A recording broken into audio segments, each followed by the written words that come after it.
Hello again, this is Charlie Bellefontaine. I do want to go ahead and introduce Patrick and Joey. Patrick, please. Trust me, talking to you two is actual work. Loftus Law. Cool. Joey, please. First, tell me if I sound okay. You sound great. Okay, because you guys sound like robots. It's very weird. All right, so Joey Mathews, the VA Loan Nerd, NMLS 1330694. You could call or text me at 630-235-2405. You can find me at theVALoanNerd.com. You can also hit up my social medias at the VA Loan Nerd. Good times. Good times. What is going on in the market right now this week? Yeah, what is going on with this? So we have some data. We have the jobs report tomorrow. Obviously, the market's closed on Friday for the 4th of July. You're listening to this on Saturday, so the market was already closed. Congrats. The ADP jobs report came in at a negative 35,000 jobs when 95,000 jobs were anticipated to be added to the private payroll sector. Normally, in a market that makes sense, we would see bond yields and MBS increasing, bond yields decreasing and MBS increasing, mortgage-backed securities increasing, which would be great for rates. But for whatever reason, in the market that we somehow live in today, it has been not good for the mortgage-backed security market. I have no idea why. I'm guessing it's because the market is report tomorrow, the public sector payroll report tomorrow to come in, because the last time this happened, it was March of 2023. ADP, the private payroll sector, came in negative, and the non-farm payroll sector blew away expectations. So every gain that we had from the private payrolls was completely wiped away by the public payroll. So I'm assuming that the market is got at least a 2-year and 4-month memory, and that's what they're waiting for. But we'll see. We'll see. Who knows? At the end of the day, I've been saying this for a few months now. The mortgage market has been stayed in a very steady range for the last however many months. Like it's crazy. It's been such a long time. Going back. Here we go to October. Like we've been in the same 200 basis point range, which is very, very, very narrow. So yeah, here we go. We're just having a good old time. Yeah. Go buy houses, people. Go buy houses. But in the same note, though, there is, a lot of affordability issues that are happening for home buyers, especially first-time home buyers. I was just having a conversation, doing a little reminiscing, and Patrick's going to make fun of me for being an old man on this one. Here we go. But no, when our parents, or my parents, I should say, bought their home, it was able to be done on one income, all right? And mom would stay home and take care of the kids. Dad was out there working, and it was just a regular blue-collar job. It wasn't anything high-paying, and they were able to afford a home and raise a family in that. And when it got to my turn and I started buying houses, we actually needed 2 incomes coming in there. So the husband and the wife both had to have jobs. And now I'm seeing people with 2 incomes, and they're good paying jobs, and they're having trouble with the down payment and everything else. And all I'm seeing is the housing prices, at least in our area, are still going up. So it's still a major hurdle, especially for the first time, home buyers. And I don't know, Joey, I'd love to hear from you.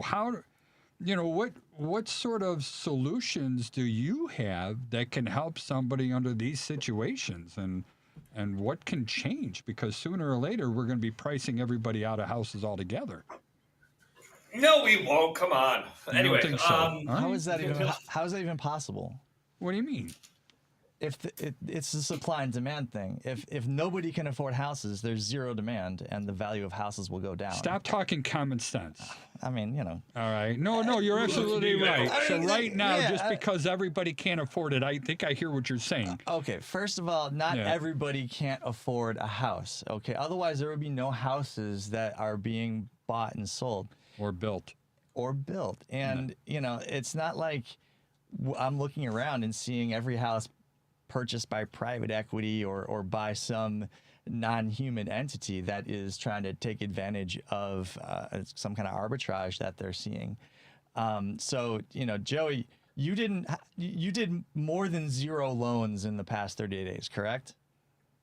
I did 4 yesterday and 32 last month. Great. Okay. So there is transacting happening. So how is that working? Explain how buyers are navigating this market. Well, I know we spoke about it already, but it's having a team that works well together and communicates well, right? You can't just go into your big box bank where you're going to get some LO who no one knows, and I'm not trying to poop you, I don't care. Some LO that is just not going to be working for you. They're just like, all right, here's your piece of paper. Did you review docs? No, but here's a piece of paper. Enjoy it. You need people who are making phone calls when offers are going in, talking through the listing. Like, obviously, you guys know I do a lot of VA. Otherwise, I wouldn't be the VA loan nerd. There's a lot of misconceptions about VA financing, but I'm still getting VA offers accepted because I'm able to clear those misconceptions up front. People, I think most people in their heart, outside of wanting top dollar for their value, they also, they like to help veterans out or feel like they're helping veterans out, right? I do. So the communication matters, knowledge matters in this space. I've had so many clients, and not so many, I've had a few clients, I'd say, that have just gone out and shopped me, and they went to, the absolute lowest freaking shop they could get and never ended up closing. It was a total cluster. And then by the end of it, a week before closing, they're coming back to me like, hey, can you still match this deal that we're being offered? I'm like, no, I can't match it, but I'll close you. The deal that you got offered isn't going to close. So I don't see how that's a deal at all.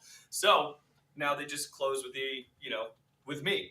And I keep those files open when I know what's happening. I won't cancel that. And it sounds bad, but if a client asks me to cancel, I know it's because they're going for bottom of the barrel shopping. Generally, those aren't going to end up closing. They're going to end up back with me. So I sit on the file. I let the list side know when they realize that there's a lender switch. I let them know, hey, we're ready for clear to close. I'm not going to cancel this file. When they come back to me, we'll just get it closed. But that happens, Joey, in all of our businesses too. That happens with me as well. Just so you know. Oh, absolutely. I don't keep my file open. I mean, if somebody decides to go with another lawyer, it's usually because of they're trying to save a couple $100, and I wish them the best of luck. But I'm not going to circle back and pick that file back up because there's really nothing. There's nothing to do at that point. But Joey, what I'm hearing you say, and Charlie, I don't mean to cut you off at the knees here. All right. I love hearing. I know. He does.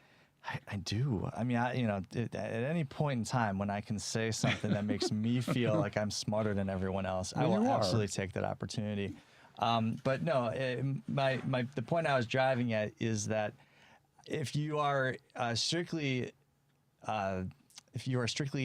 consuming mass media news, the headlines that you will see is unaffordability for buyers, high interest rates. You'll see stuff that people are inclined to click on. And unfortunately, for the most part, people don't tend to get past those headlines. And so they internalize, they incorporate that into their understanding of conventional wisdom. And I think that is part of what is permeating the pessimism, as it were, in connection with the housing market. Add into the uncertainty of the fact that there's just so much news that comes out from other parts of the news, other places. You know what I'm talking about. Mm-hmm. Uncertainty is generally going to get people to decide to do not much, to do nothing, to just chill, hang out, wait until they feel a little more certain. And even though, as Joey said earlier, interest rates have, since October of last year, been pretty certain, they're waiting for something to happen. They keep hearing, the latest I heard was that the administration wants mortgage interest rates down, back in the 4s, which mathematically speaking, Joey, you can tell me if I don't understand how this works, but the only way to do that based on the economic data that is present would be to absolutely spike inflation, which would be worse than having interest rates a couple points higher. It would be, and I mean, spiking inflation. I mean, we've been talking about recession for the last 3 freaking years. Yeah, spiking is on spiked inflation. Interest rates come down with spiked inflation, but the price of everything is higher, right? Higher. Wait, what did I just say? Do you know what? I Do you said know that what backwards. Chipotle I just costs said that me? backwards. I just said that backwards. Spiking, no, spiking inflation rates go up. I'm sorry, dude. I think I just had a stroke. Yeah, the Chipotle is expensive. Spent I was $15 yesterday. I was just in San Diego for our family took our first vacation forever after what happened with my father-in-law. And dude, the amount of money spent on food out there was asinine. Should have got That's a Tijuana. allowed, right? Asinine's okay, right? Devin, we're good. No, All right. that's legit. Asinine. That's legit. It's in Webster's. Good. I said it 4 times, so it better be good. I should have gone to Tijuana, man. I could not believe. Maybe I've just been very sheltered in my little sunbox over here in Arizona, but man, yeah, I'm not incredibly happy. Yeah. So I mean, if you know, when they're talking about, well, you know, we want to twist the arm of the Fed to lower interest rates and to get our target of 4%. It's going to spike inflation, and then what are they going to have to do at that point? They're going to either raise interest rates again, or what? I mean, it's the reality is, and whether any of us like it, you know, you if you cross the math with the politics, it don't match up. And I'm more of a math guy when it comes to let's trust the way that the math seems to work. And I know that doesn't make me feel like I'm going to be able to afford, you know, the house I want again. But look, personal responsibility, man. You know, if you want a more expensive house, go get a higher paying job. All right. You know, I'm sick and tired of hearing people go, I don't like how expensive things are. I don't like this. I don't like that. Look, you be responsible for you. You don't wait for some person in a government office to decide to make some decisions so that your situation gets better. How un-American is that? I mean, you know, I got the red, white, and blue. I know what he's doing. I've got the red, white, and blue shirt on today. Happy Independence Day, everybody. But man, we need to take a look in the mirror. You know, all this whining about it's not, you know, things aren't as good as I want them to be. Guess who has the most influence on that? I'm pointing at the camera, which, you know, I see, you know, I'm looking at the man in the mirror. Would you stop it? But no, seriously, there is I can't do anymore, or else we have to pay for that. There is a cultural shift that's happening, you know, and I've been in this business for over 30 years. I get it.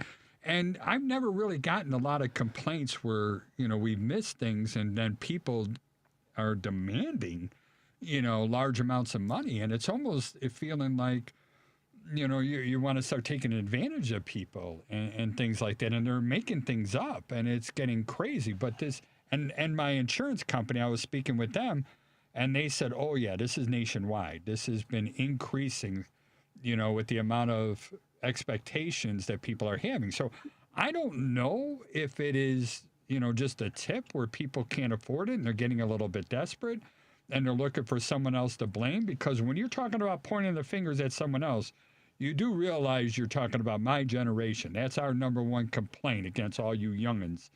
All right? We're lack of accountability. Joey, I said it out loud. Do you want to say it or do I need to say it?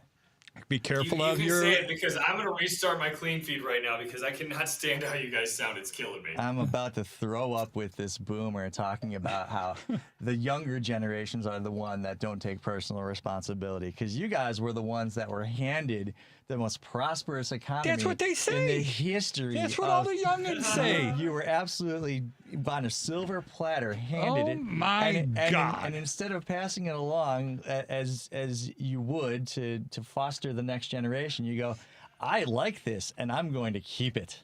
That's not true. I spend more money than most people. My goodness gracious, and How much do you think a urinal in a garage cost? only one of us would know.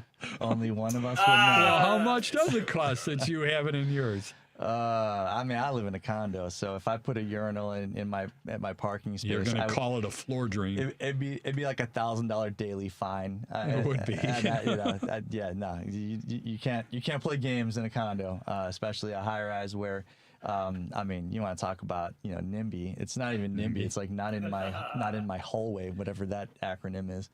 But I am seeing a cultural shift, where it comes to these things. Look, people that listen. All right, so why is that? Why are we seeing more combativeness? I mean, I don't necessarily assign that to a generational thing, because I saw the same thing.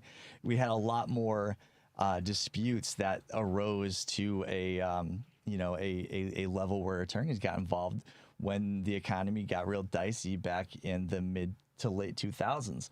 And when the 7-8 market thing. Well, 8, 9, 10, 11, 12. Yeah, it lasted a long time. You're right. So it's like, why is that? When people are feeling flush, they have a much better they are much better able to just sort of let it go, let bygones be bygones. I'm gonna be able to recoup and recover, as opposed to go through the energy, expense, resources, emotions, all of it. That makes sense to me. To try to pry money out of someone else's hands who's not apt to give it to me. It's much harder to get money through litigation than it is to try to make it in business. Trust me on that one. So, when people start to see litigation as a better alternative to making money in business, it suggests to me that they're not feeling very optimistic about business. But that's been that way forever. At least when my first home was in the late 80s, I put every single penny I had as a down payment. I had hardly anything left over. I mortgaged up as much as I could afford to the max to get that house. Granted, once I got it, my payments stayed the same and my income went up, which made it easier to live there and stuff like that. But that happened back in the 80s as well. I was no different, and I complained about everybody else that had the 2% mortgages and the 30,000 home buys, when I was at 100. And who would have thought that 100,000, or what's today 400, I guess, 500,000 is going to be the same as 100,000 back then? I mean, math. And the math, right? This goes right back to the common Math stuff. will do it. Right back to debt ratios, baby. But that brings me up to you, Joey, with the debt ratio stuff. I mean, are you seeing people overextending their debt ratios more? Because I remember you were an advocate for something like 30, 40% or less or something. At least 40% of your net income should go to housing. You're costs, just being right, a Joe? smart aleck. Joey, tell me. I love him. Yeah. Stay under 40, man. I had a closing yesterday, man, and it was one of the toughest files I've ever had. Top 10 for sure. It got clear to close 2 hours before closing, but I knew that it was going to happen, so everyone's freaking out, including me, because I don't like, stress like that. But Right. 57.472 on the back end debt ratio is an FHA loan. Whoa. I need to know what that means. All right. I'm not educated on that. Back end debt ratio is their total debt ratio. So all of their payments versus their gross income, right? I am not a proponent for doing that. I am not going to stop someone from doing that because I can't stop someone from doing that, but I'm going to tell them, like, this is going to suck. This is going to suck. That's what they wanted to do. So we did it, and it closed. But, yeah, I mean, define overextending. Like, everyone handles their finances differently. I'm a bigger fan of 20% of your income every month needs to go into savings or brokerage accounts or retirement accounts, but 20% you just skipped. Well, he's into building wealth. He's a saver, this man. Jeez Louise. Oh, dude. No, that's building save wealth. Money, build wealth, yeah. $20 a month. Real estate investments, $20 a month. Oh my God, this is why I ignore you. Real estate investments and savings. That's the key to building wealth when it comes into this nation and stuff. And but I think when I got my first home, again, back in the 80s, I want to say I was right at that 50% mark. And with everything. That's for mortal humans. These numbers they start to mean less when you become a higher earner. If my gross is $450 a year and I'm spending half of my net on my housing costs, I'm still good, right? Yeah, you're still left with $250,000 almost left over. So and I know Joey's talked about in the past with FHA with VA loans where you do have some of these kind of crazy numbers, but it works out because the veteran has a very lucrative business and they can afford to chuck that kind of money at their housing payment, and it still makes sense. But I think that, and when somebody overextends, I remember the jargon, mortgage broke or mortgage poor or something House like poor. that. House poor. But that has been going on for a long, long time. Yeah, most people are, especially when you buy your first house. Joey, you've talked about it in the past where that mortgage payment is intimidating because it's almost certainly going to be a decent amount higher than whatever you were used to paying as rent. And rent isn't cheap either in this city. All right, that's kind of goofy as well. Devin, what is rent going for in some of the good areas? I know you have a knowledge on that one. Depending on where you want to go, anywhere from $2K to $3K a month. My original mortgage was $1,000. I'm sorry. I guess I shouldn't say that. I apologize. I mean, those two numbers.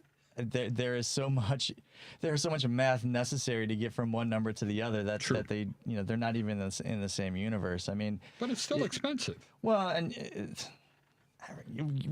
I mean, stuff's expensive. Stuff is expensive. Okay? Life is expensive. I got it. Rent when I was in college, rent was expensive, and I spent $243 a month was my share of the rent in our apartment my sophomore year, and it still felt expensive. My rents when I moved back up to Chicago felt expensive, and it was less than $600 a month was my share. And then I went up to a $750 a month rent payment, and then I went from there to $1,100 a month in a mortgage. Oh my gosh, it's so expensive, and it's like.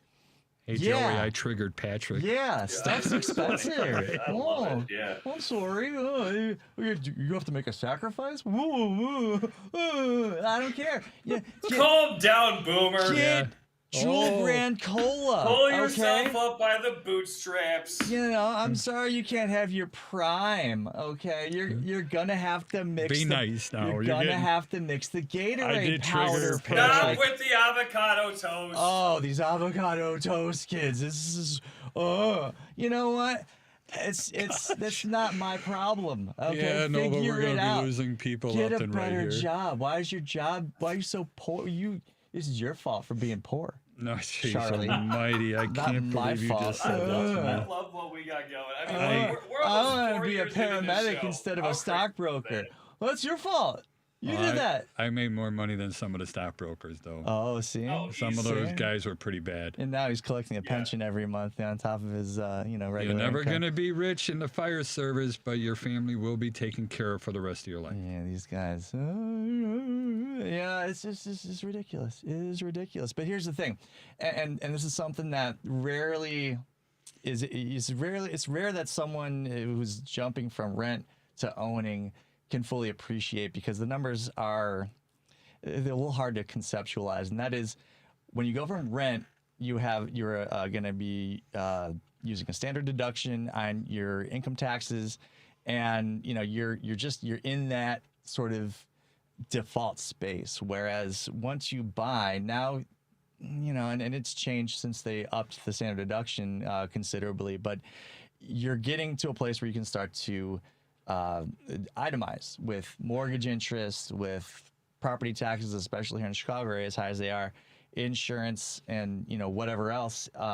It becomes now you've got your state income tax that you can add in there, and that savings on your income tax helps offset some of the increased costs associated with owning. And so there's sort of that hidden amount of your housing payment that is now not going to the federal government, which helps offset. I know, we talked before we came on the air about, the the policy of allowing homeowners to deduct their mortgage interest. And I understand there's some news about it. I haven't been paying attention, but it's there. It exists. It will for the foreseeable future. Yeah. And so don't forget about that. If you need your accountant to factor some of that in to help you understand how that all works out. I mean, it wouldn't be a bad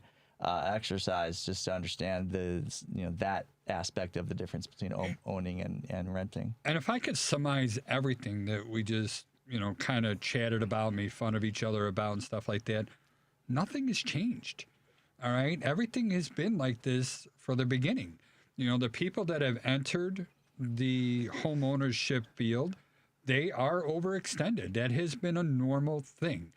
And the sooner you get in, then you're kind of stabilizing your expenses at that point in time. And the economy has been slowly growing and salaries have been steadily going up. And as long as you could contain your expenses, you're building wealth. I would even label it as there being a perception of overextension, just because I'll buy into that. You're significantly increasing your housing costs, and there may be some sacrifices. There may not be, by the way. You may transition into that and just figure out, okay, this actually, I can make this work with the income that I'm currently making, and it's going to be okay. Which is great. That's a great situation to be in. Even if you have to sacrifice for some short period of time, your income is going to increase over time, and the principal and interest payment toward your housing payment will not. And so once that stabilizes, and it won't be long, year or two tops. Now you're kind of playing with house money in terms of the increases in your income. Being able to afford more of the lifestyle that you envision, and also you could go and you get a side hustle. You could you could sell like Joey. He does like those needle points that he sells on Etsy. Joey, you didn't think I knew about that. On the side. You gotta have something on the side always. Yeah. Actually, I just had breakfast with somebody that does exactly that. It's not needle pointing, but he comes up and, he's talking in a group and somebody says something funny about current events. He goes and designs a T-shirt, throws it on Etsy, and he gets paid for that stuff. And people buy it and it's there forever. Yeah. And I'm like, that's funny. And it works. But before my Trump store got evicted from the strip mall in Huntley, I was making a pretty penny out there, and he's just trying to get us canceled. I gotta find a new spot for all of my paraphernalia that I may start selling online. I don't know, but it's good stuff. It's a wider audience online. There's no doubt on that. I'll tell you what. That's where I focus all my energy on. Sell a lot of flags. So, I do want to go back to a little bit about protecting. Let's say we're the home buyers at this point in time. And, expectations has always been a big thing. I know I harp on it. But right now, people are expecting to, for example, a home inspector is going to end up being an insurance policy. They're going to find everything wrong with it. If they don't find anything wrong with it, they're going to have to fix it. Patrick? No, you're not an insurance policy. You are part of the due diligence process. But we're not perfect. As much as I want to learn as much as I can, I am not perfect. No, and that's part of the calculus in terms of the due diligence. I mean, Joey can give you same thing. Joey can give you what your payment's going to be, right? He can give you a pretty clear indication. Once he's got all the documents that he needs from you, he can pretty much lay out the path of how that is all going to go down, and it's real. It's pretty straightforward. I mean, I know, Joey, I'm oversimplifying, obviously, but by and large, I mean, you guys are checking boxes. You got, and again, I'm oversimplifying, but by checking boxes, I mean there's a set of criteria that you have to show that the buyer meets in order to qualify for the loan. And that process in and of itself, the way you've described it over time, is a fairly straightforward one, as long as you know what those steps are. If you know what the steps are, absolutely. And it is straightforward. And do your job up front. It'll make everyone's life easier on the back end, right? When you say do your job up front, you're talking about the mortgage broker, right? Yeah. Get all the docs, get all the due diligence materials from them. But you know, your part of the program is not just a matter of plugging numbers into a spreadsheet. And again, I'm oversimplifying. I don't mean to completely how do I say that? I'm not trying I have literally said a million times that this job is way too easy and too many people screw it up. Well, it's easy for you because you are the VA loan nerd on all socials, but it's nice plug. I'm not trying to dump on you in particular, but the notion that a house is a simple bit of construction is one that people should get out of their minds immediately. But Joe, you do give people options, right? Absolutely. I'll show a few side by sides, just to show them how you can use your money in different ways, or how you can negotiate in different ways. I'll do that in conjunction with the realtor, because I like to. If you're going to be making an offer, and sorry, realtors, I'm just going to say this. It is more cost effective. If you're super worried about your monthly payment, it is more cost effective to negotiate for seller credit on a purchase than to negotiate the price down. If you're going to appraise out, right? If you're not Say worried that about one more appraisals, time. I want to make sure I understand this. it's more cost effective to negotiate for seller credit on your purchase rather than try to negotiate the price down. Like, say you're trying to buy a house. What's the difference? $300,000. Say you're trying to buy a house for $300,000. You could, I should say you want to buy a house for $300,000, but the house list for $300,000. You want to buy it for $290,000. There's two ways to buy it for $290,000. You can offer $290,000, right? Offer $10,000 less, or you offer $300,000 with a $10,000 closing cost credit from the seller, right? The closing cost credit you can use to buy down your rate. If you're buying 3 points on your rate, you're going to be somewhere probably in the fives. That's going to be a significant change in your monthly payment. And the seller is paying for it, you are not. Or pay the buyer's broker. I mean, there's a lot of different ways to skin that cat. But what Joey's saying is to you're manipulating the numbers a little bit, and listen, one of the reasons why the increasing the appreciation that we're experiencing is beneficial to buyers is that Joey, and please correct me if I'm misstating, but the significant appreciation allows you to play some of those games without being as worried necessarily as you would have been in, like, let's say 2018 or 2019, that you're going to run up against an appraisal that's not going to pan out. No. Yeah. Go ahead. I'm sorry, Joe. No, you're absolutely right, because we continue to be in an appreciating market. We're still behind on starts. And by starts, I mean new builds. So, yeah, it's much safer to look for seller credit and offer the higher number. And I got to say that when you're buying down rates like that with that seller credit, and again, I'm ignorant when it comes to the mortgage stuff, but I've always had it in the back of my mind that, whatever you borrow, if you take out a 30-year mortgage, you're pretty much paying triple that amount. And why not bring that interest rate down so that you bring that triple number down? Am I oversimplifying? No. I mean, it's bringing the long-term payment down. But what I will also say is that you're likely not going to be in the mortgage for 10 years. Now, in the situation where you're buying down the rate, it's going to insulate you from the rate drops, right? Because there's going to be people that are refinancing to get to the rate that you're already at. But it may be That's longer time before, it may be a longer time before you see a refinance market. If so. Yeah.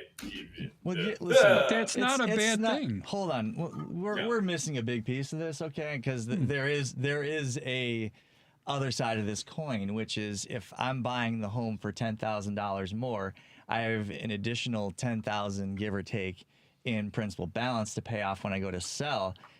You know, you are sacrificing a piece. present benefit, which you know, look, do the math or you know, do the feelings. I don't know which one you know, more people are apt to do, but you know, I understand that money, it's not magic money. It doesn't poof appear out of nowhere. So when you do go to sell and you're less impressed with with that bottom line number on the sale end, you know, don't forget that was helping you pay $100, $150 less each month, and you were essentially borrowing from future equity to make that happen. Now, again, you know, these are accounting exercises by and large, and the more you can understand what you're getting yourself into, the less of an emotional impact, the less the underwhelming figure you get out of your purchase or out of your sale someday is. But I would need that. You know, if I were to go ahead and get another mortgage in that, I need somebody to explain it that granular to me, just so I know what my options are and make a best one. Because you set $100 a month lower in the mortgage, and that's something, $100, whatever. It's $1,200 a year. That's $1,200 a year. You know, that's over $30,000 in the life of that home. Well, and that's not going to be in the loan. You know, Joe, you said what, whether you average are or not doesn't matter. 5 to 7 years. So Which is an average for most people. I get all that. But you're going to get into another home. All right. Yeah. So it's either you're going to continue with a different mortgage or a different house, you know, or you die. Or you die. Oh my goodness. Or you die. Yeah. And then you don't care at all. No. It doesn't matter. It's the best part, the sweet release.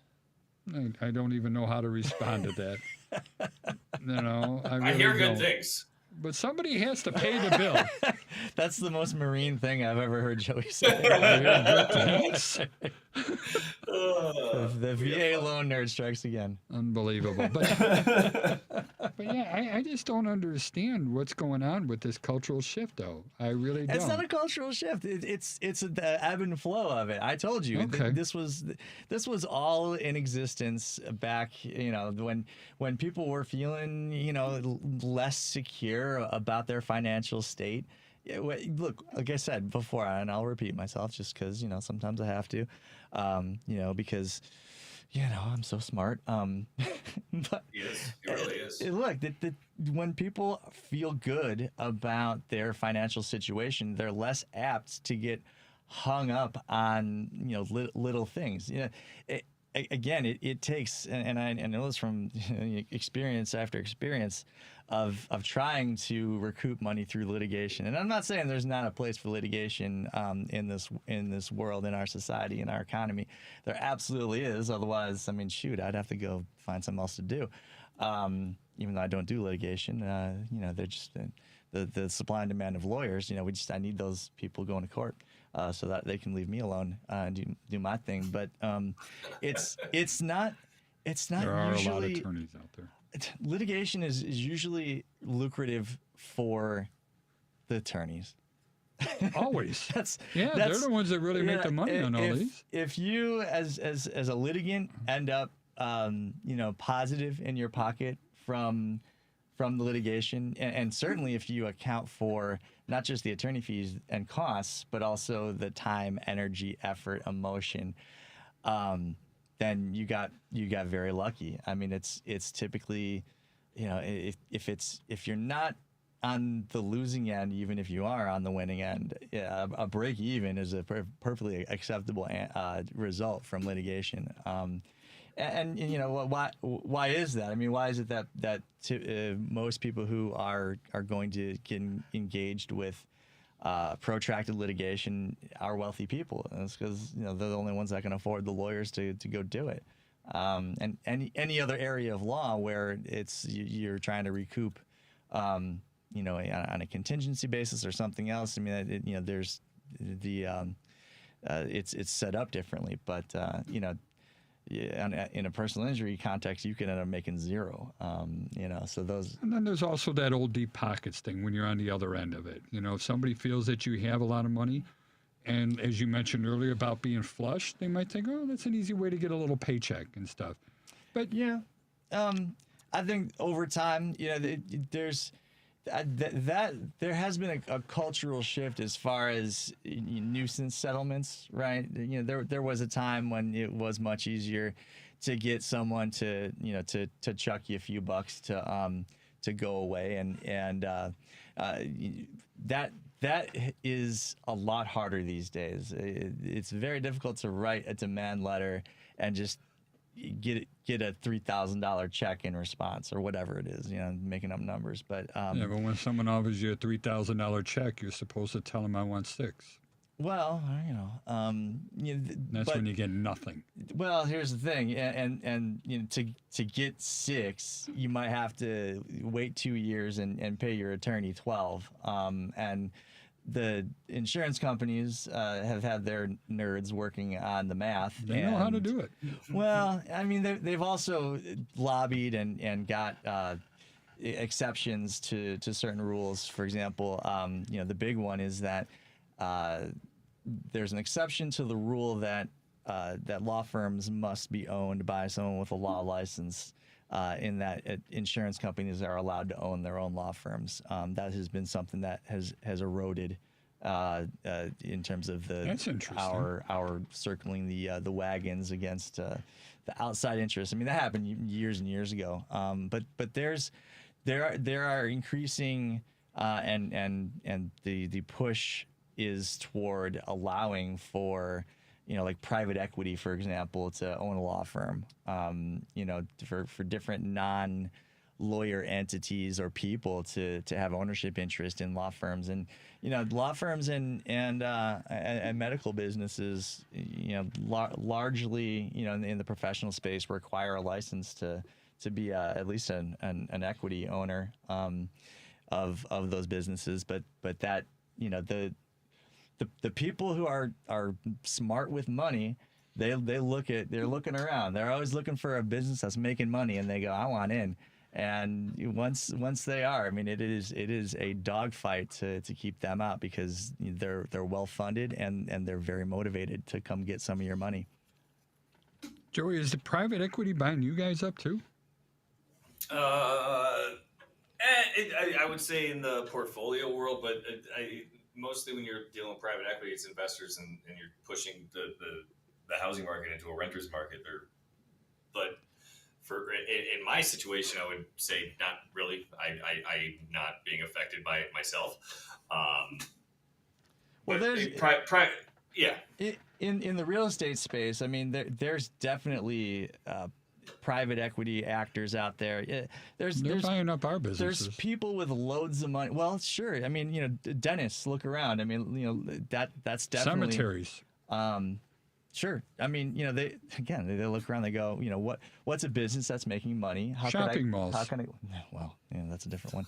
No, it's like I see the same name on all these cemeteries and the same name on all the shopping malls now. Yeah, shopping malls, I think you're going to see, if the trend continues with supply and demand of homes, you're going to see a lot of shopping malls where it's like, man, I got acres and acres of parking here and I got nobody shopping. And all of a sudden you're going to see little, not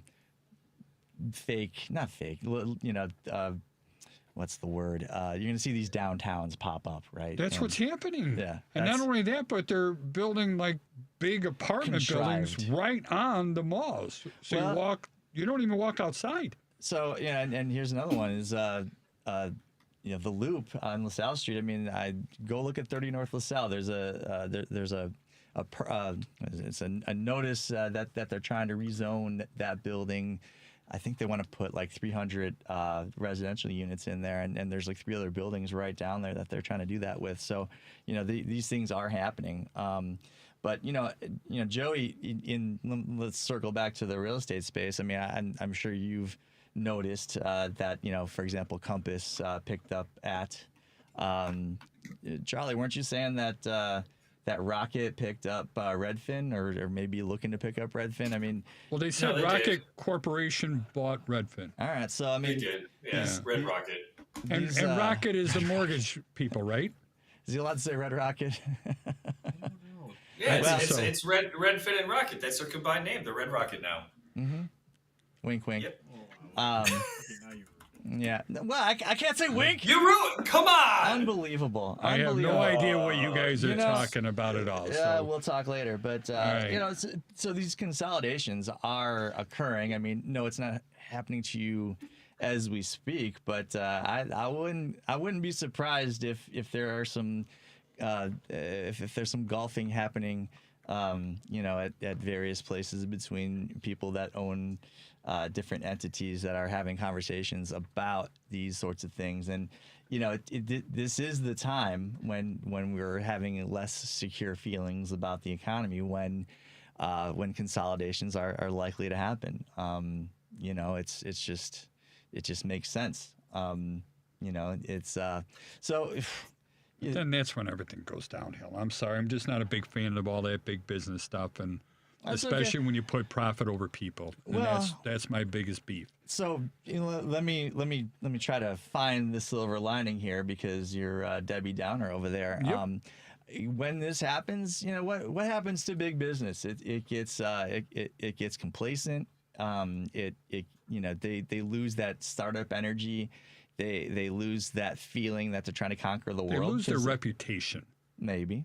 But it creates opportunities for people to slide in, and you know, they create the microbrewery version of, you know, some Budweiser mortgage broker, home inspector. You know, law firms were still, you know, like though I you know, have said earlier that that there are pushes to get more non-lawyers in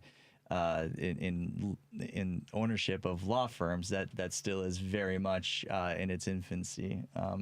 You know, as opposed to really any other business, where if you've got money and you can make someone an offer they can't refuse, you go, I guess I have to do this. Yeah, and I got you. I understand what you're saying, but it's still, you know, I keep going back to trying to understand the motivations of certain groups, right? And I'm talking about my children right now. And I got three of them in their late 20s, and they're all renting, and they don't want to buy. And I'm trying to figure this out. You know, they have good stuff, and so the only person that's in the room with me right now that might be in the same situation, I don't know. What's your fear? You know? A lot of things. Okay, fair enough. So that was a way I don't want to talk about this on the air, and I respect that, all right? But, you know, I'm like pushing everything really hard about, you know, the importance of home ownership and building wealth. And the sooner you get into the game, the faster you're going to be able to take advantage of the cost prices going up. Is that true? I believe it's true. I got into the game in 2007. Okay. And how old were you? 2007, I was 29. Okay, which is right Which is about there. I early. got in when I was Early. 24. It's as real early. That is real But- early. But 2000, think about how much wealth increase I was able to take advantage of getting in February of 2007. Oh, that's right. That was when the crash and everything else, so you got a really good deal on the price. You should have doubled. No.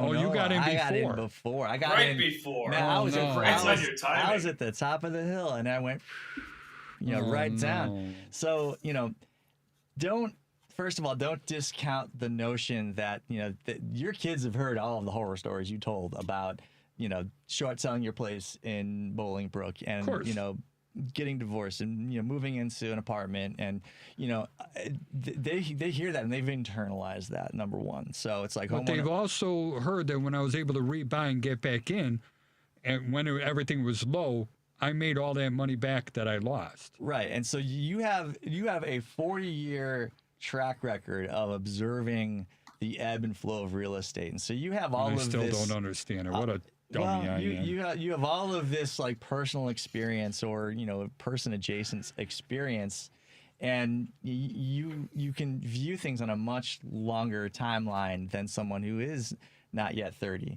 I mean, shoot, you know, when you're 30 years old, you know, you have less than a decade in the real world.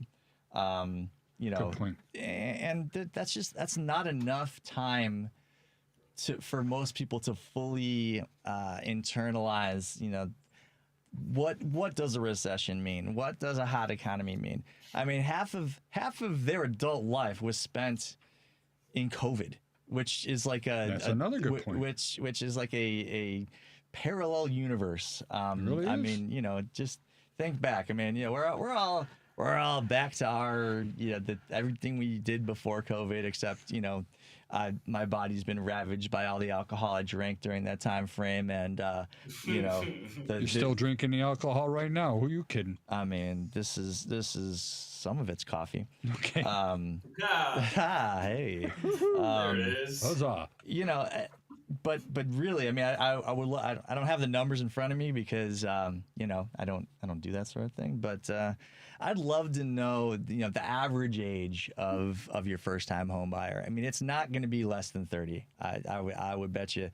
There's got to be a stat out there for that, because I'm interested in that too. I'd bet you, and you know, I would say that stat. I don't want a nationwide stat, because that doesn't do anything for me. I mean, Yeah, I need to know my locale. when I lived down south, I mean, you know, people were having kids in their mid-20s, and I was just like, what's going on here? That was crazy to me. That's not something we typically see here in Chicago area.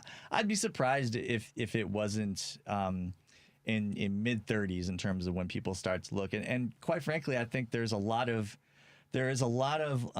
sort of cultural, you know, whatever, wisdom or you know, there are cultural artifacts where people really don't even consider that as a thing to do until they're either married or they're coupled up and starting sort of down that road of, you know, being real honest to goodness adults.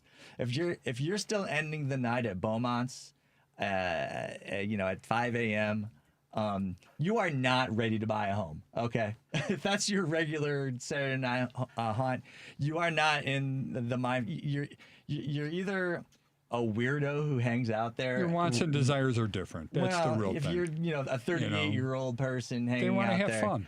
on a regular basis, you know, I'm judging you. But if you're 28 and you're still doing your thing, yeah, awesome. And, you know, still, Enjoy life. It's your choice. Still rent. Do your thing. You know, I just, you They'll know, get around to it. I went back to thinking, you know, most people get that 30-year mortgage. You know, when I get something at 25, 30 years later is 55.